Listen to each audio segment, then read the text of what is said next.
Queridas alunas, queridos alunos, mais uma vez estamos aqui, professor Tiago, 9º ano, né, matéria de História, com um novo assunto. Né? Falamos bastante sobre a Segunda Guerra Mundial, e agora nós vamos falar o que aconteceu logo após a Segunda Guerra Mundial, que é o período da história conhecido como Guerra Fria. Né? Vamos entender um pouquinho o que foi esse período da Guerra Fria, que dominou o mundo aí por quase 50 anos. Né? Mas vamos começar do começo, claro, né? Sempre tem que começar do começo. Vamos falar um pouquinho ainda sobre como os aliados estavam pensando o mundo, né? Como seria a situação do mundo depois que a Alemanha fosse derrotada. Então, vão ser uma série de conferências, principalmente entre os aliados, né? Inglaterra, Estados Unidos, claro, e União Soviética. A primeira dessas conferências, essas conferências, gente, aconteceram ainda durante a Segunda Guerra Mundial. A primeira inteira, 1943, tá? Que vai falar o seguinte, sobre as fronteiras da Polônia em relação à Polônia e União Soviética e os países do Báltico, hoje, Letônia, Estônia e Lituânia, todos eles foram fazer parte da União Soviética. Tá? Então essa já foi a conferência em 1943. Olha só, ainda faltavam 2 anos para a guerra terminar. Em 1945, a Conferência de Yalta, né? E que definia a criação de zonas de influência, né, na Europa. Quais países iam ficar sob influência da União Soviética, quais países ficariam sob influência da Inglaterra, dos Estados Unidos. Tá? Mais tarde, a França também vai entrar nesse grupo. Então, Conferência de Yalta. A Conferência de Potsdam, em agosto também de 1945, definiria já como ficaria a Alemanha. Em agosto de 1945, se vocês se lembrarem da última aula, a Alemanha já estava derrotada.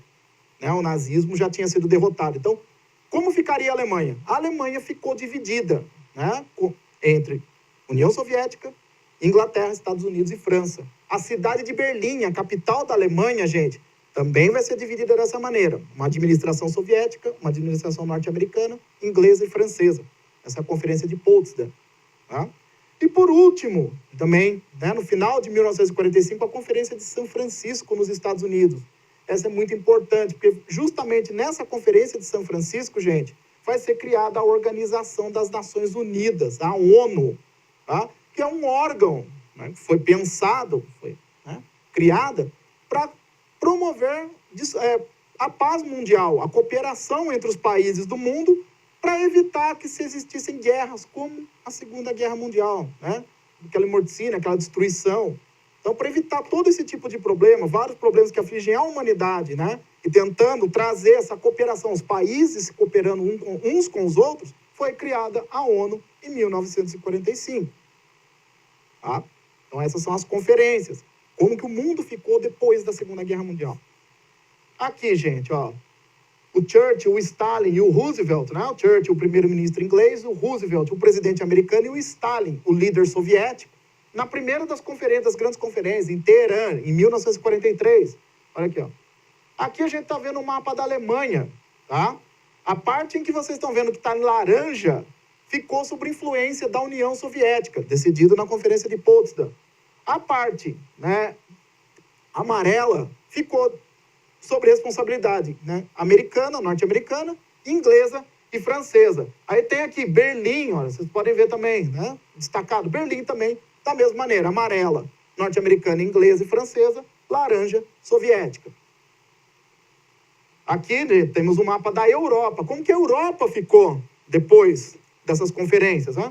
A parte vermelha aqui é o bloco socialista, tá? Liderados pela União Soviética. A parte azul é o bloco capitalista, tá? Sob influência direta dos Estados Unidos e um pouco da Inglaterra. Aqui nós vemos uma que vai ser a tônica da Guerra Fria, gente, tá? Propaganda. Em cima aqui, uma propaganda soviética, o Lenin, o Stalin, o trabalho, quer dizer, tudo que estava acontecendo na União Soviética. Embaixo, o famoso Capitão América, que todo mundo conhece, né? O Capitão América, que surgiu como um herói americano na Segunda Guerra Mundial para fazer propaganda dos Estados Unidos. Na Segunda Guerra Mundial, vai continuar sendo uma das pontas de lança, né? Falando dos benefícios de ser norte-americano durante a Guerra Fria. Aqui, gente, a sede da ONU, na Organização das Nações Unidas, você vê as bandeiras de todos os países filiados à ONU, na cidade de Nova York, nos Estados Unidos. Aqui o símbolo da ONU, que foi, né, os ramos, que significam a paz, olha, você vê todos os países, todos os continentes juntos, como se estivessem unidos, essa ideia de cooperação, e aqui é muito interessante. Aqui, a foto da promulgação dos direitos universais do ser humano. Né? O que é isso? O que seria isso? Né? Dizendo, entre outras coisas, essa Declaração Universal dos Direitos Humanos não permitiriam mais, não se permite mais que acontecessem aquilo que aconteceu na Segunda Guerra Mundial, o Holocausto, que a gente falou na última aula. Né? Essa Declaração Universal dos Direitos Humanos, entre outras coisas, tenta deixar que o Holocausto não aconteça novamente, entre outras situações. Né? Bom, gente, agora nós vamos chegar no período da Guerra Fria. Tá? Isso tudo em 1945, um clima de paz, né? Um clima de concórdia, amizade, todos os países unidos, né? Mas já haviam problemas, galera. Já haviam problemas, já haviam disputas. Tá? Nós estamos vendo aqui que os Estados Unidos, e a Inglaterra principalmente, eles se engajaram numa guerra, né, contra regimes totalitários. A gente já falou sobre isso. Se você tem dúvida, pode pegar nas aulas anteriores lá. Regimes totalitários, né, como nazismo, fascismo. Então foi o combate contra esses regimes totalitários, foi a tônica da Segunda Guerra Mundial. Só que a União Soviética também era um regime totalitário, gente. Tá? Então, Estados Unidos, Inglaterra e União Soviética vão passar a não se entender mais. A partir de 1946, esse entendimento que existia no final da guerra já não existem mais. Tá? E nós vamos ver aqui que essa rivalidade, principalmente entre Estados Unidos e União Soviética, vão dominar o mundo, como eu falei para vocês no começo da aula, pelos próximos 45 anos. Ó. Esse é o período de 1945 a 1990, é o período da Guerra Fria. Por que a gente chama de Guerra Fria? Porque apesar de ter uma rivalidade muito grande, não houve um enfrentamento, não houve uma batalha, uma guerra entre Estados Unidos e União Soviética, diretamente. Só que essa rivalidade, né, aconteceu de outras maneiras. Tá? Aqui, ó. Primeiro, ó, o enfraquecimento do país da Europa. A Europa estava destruída pela guerra, né, gente? Estava acabada. Então, a grande força política que os países europeus tinham se declinou, acabou. Aí a gente já falou sobre isso, a bipolaridade global, realmente. Áreas de influências norte-americanas dos Estados Unidos, capitalistas e socialistas, liderados pela União Soviética. Corrida armamentista. Isso aqui é importante. A gente vai falar mais um pouco sobre isso, mas só para vocês terem uma ideia. Tá? O desenvolvimento, o investimento para se criar armas cada vez maior, cada vez as mortíferas, se acentuou muito nesse período, nessa disputa. Quem tinha as piores armas, vamos dizer assim, as mais mortais, as que tinham a capacidade de destruir todo o planeta, os Estados Unidos e a União Soviética. É uma disputa sobre isso. Então a gente fala corrida armamentista. Corrida espacial também, né? Que a gente vê hoje, por exemplo, a exploração do espaço, né? Do espaço, começou também como enfrentamento da Guerra Fria, Estados Unidos contra a União Soviética. Conflito ideológico, o capitalismo, representado pelos norte-americanos, pelos Estados Unidos, contra o comunismo, o socialismo, representado pela União Soviética. E o apoio a ditaduras e guerras no terceiro mundo. Também a gente vai falar um pouquinho sobre isso nas próximas aulas. Mas o grande enfrentamento da Guerra Fria se deu com esses países, ora apoiados pelos Estados Unidos, guerreando com países ora apoiados pela União Soviética. Tá? Aqui a gente vai ver, né, como que se deu essas políticas norte-americanas, né? Qual foram as ações que os Estados Unidos tomaram com esse sentido de antagonizar a União Soviética. Então, a doutrina Harry Truman, presidente norte-americano, né, fala que a política de contenção da União Soviética, que contém, parar, segurar a União Soviética. Tá? Eles tinham muito medo do Stalin ser um expansionista, né, querer expandir o Império Soviético. Então, essa política visava conter. Como? Através do Plano Marshall, vou falar rapidinho sobre eles agora, a criação da OTAN, também o macartismo e o combate a regimes simpáticos à União Soviética no Oriente Médio e na América Latina. Vamos lá. Aqui, galera, vamos explicar mais um pouquinho. O Plano Marshall, uma das primeiras ações norte-americanas visando conter a influência da União Soviética na Europa. O que é isso? É um plano de ajuda econômica. Lembra? A Europa estava destruída por causa da guerra. Eles não tinham dinheiro, as cidades destruídas, fábricas destruídas, tudo destruído. Então a Europa precisava se recuperar, mas a Europa não tinha dinheiro. O que os norte-americanos pensaram? Falaram, nós vamos emprestar esse dinheiro para os europeus que forem nossos aliados Lembra aquele mapa que eu conversei no começo? A parte azul eram aliados dos Estados Unidos. Esses países vão ser ajudados, né, a se reconstruir. Então vão ser destinados 17 bilhões de dólares. Hoje parece que não é um tanto dinheiro, mas há 70 anos atrás, gente, há 70 anos, era muitíssimo dinheiro. Então esses países foram ajudados. Então está aqui, ó, a comprar alimentos, fertilizantes, reconstruir cidades, fábricas, começaram. Esses países europeus, principalmente a Inglaterra, a França, a própria Alemanha, a parte da Alemanha que estava com os Estados Unidos, a Alemanha Ocidental, Itália, eles vão se beneficiar bastante. A Europa vai se desenvolver bastante, vai se recuperar através do Plano Marshall. Tá? E os Estados Unidos pensou, com o Plano Marshall, esses países não iriam para o lado da União Soviética. Tá? A OTAN, né, a Organização do Tratado dos Países do Atlântico Norte, criada em 1949, era uma aliança militar entre esses países europeus que aderiram ao Plano Marshall e os Estados Unidos. Ou seja, em caso de uma guerra, qualquer tipo de guerra, principalmente contra a União Soviética, esses países se uniriam, uma aliança militar. Então, é a OTAN. O macartismo. O que foi o macartismo? O nome é derivado do senador Joseph McCarthy, um senador norte-americano, e que ele criou uma série de políticas, né? Uma série de mecanismos para caçar comunistas dentro dos Estados Unidos. Né? Se a pessoa dentro dos Estados Unidos tivesse uma tendência comunista, socialista, ele era considerado traidor, era perseguido, era preso, tinha sua vida praticamente destruída, gente, por conta disso. Então essa política do macartismo vigorou durante muito tempo nos Estados Unidos. E vocês avaliam, né? Cada pessoa que era considerada socialista tinha, como eu já falei aqui agora, tinha sua vida praticamente detonada.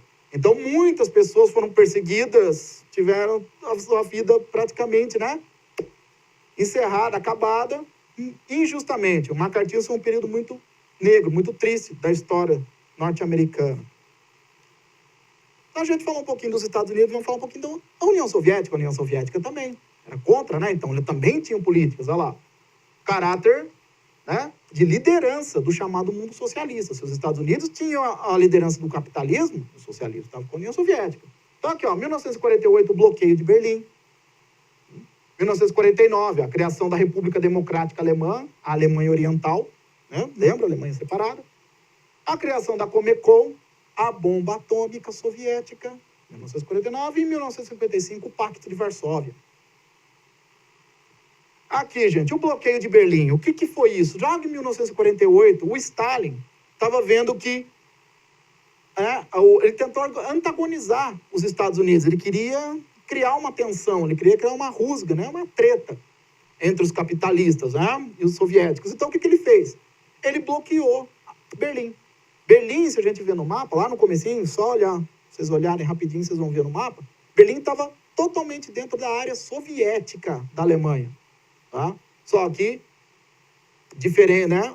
Como eu já falei para vocês, ela também foi dividida. Dentro de Berlim existiam a área de influência dos Estados Unidos e a área de influência soviética. O que o Stalin fez? Ele bloqueou Berlim, ele impediu que carros, pessoas, caminhões, via terrestres, né, chegassem até a cidade, procurando causar uma fome, desabastecimento. E esse desabastecimento levaria as pessoas de Berlim a procurarem os soviéticos, a irem para o lado soviético. Então, o Stalin decreta, ó, bloqueio, nem nada vai chegar até Berlim. O que os aliados, o que os Estados Unidos fizeram? Criaram uma ponte aérea, gente, né? Tudo que os habitantes de Berlim precisassem eram lançados, chegavam até a cidade via aérea, por avião. Tá? Então, depois de algumas negociações, logo no início de 1949, o Stalin levanta o bloqueio, decide que não... Viu que essa medida não deu muito certo, né? Os habitantes de Berlim continuaram a receber o que eles precisavam dos Estados Unidos via aérea. Então, ele viu que o bloqueio era inútil, ele acaba levantando. Né? Quem quisesse chegar até Berlim, poderia, normalmente. Aí, em 1944, ele vai decidir que aquela área da Alemanha que era de influência soviética teria que se tornar um país e com um governo totalmente dependente da União Soviética. Tá? Ele vai criar a RDA, República Democrática da Alemanha, ou Alemanha Oriental. Tá bom? No mesmo ano, a parte que é influenciada pelos Estados Unidos também vai criar um país, a República Federativa da Alemanha, RFA, ou Alemanha Ocidental, ou seja, serão 2 países. Alemanha Oriental, Alemanha Ocidental. Tá bom? A Comecon, vocês lembram do Plano Marshall que eu acabei de falar para vocês, né? De ajuda financeira para os países da Europa. Os soviéticos, para impedir que aqueles países, lembram em vermelho que eu mostrei no mapa para vocês aqui, fossem para o lado dos Estados Unidos, também criaram o seu Plano Marshall. É a Comecon, ó, né? O Conselho para Assistência Econômica Mútua. Ou seja, os soviéticos também ajudaram esses países que eram seus aliados ali na Europa a se reconstruírem. Tá bom? A bomba atômica, lembre-se, o único país que tinha bomba atômica era os Estados Unidos, a gente falou sobre isso na aula passada até, né? Lançou sobre Hiroshima e Nagasaki em 1945. Em 1949, os soviéticos conseguem desenvolver a sua bomba atômica, né? É o segundo país a detonar um dispositivo nuclear. Ok? Por último, o Pacto de Varsóvia. Se existia a OTAN, a aliança militar, do lado capitalista, o Pacto de Varsóvia era a aliança militar do lado socialista. Ó. Aqui, gente, símbolo, né, da OTAN de um lado, o Pacto de Varsóvia do outro. Aqui, um avião, né, uma foto de um avião sobrevoando Berlim durante o bloqueio, as pessoas aqui todas esperando os alimentos chegarem, ó, via aérea. Foi um período assim, dramático. E o senador Joseph McCarthy, né, um senador norte-americano, da doutrina do macartismo. Gente, a aula ainda não acabou, tá? Nós vamos falar, o assunto ainda vai continuar. Guerra Fria, ainda tem como a Segunda Guerra Mundial, é um assunto tanto extenso, então tem mais algumas coisas para falar para vocês. Mas por enquanto vamos ficando por isso aqui, tá? Eu agradeço muito a atenção de vocês, agradeço demais a paciência, tá bom? Muito obrigado mesmo. Fiquem com Deus.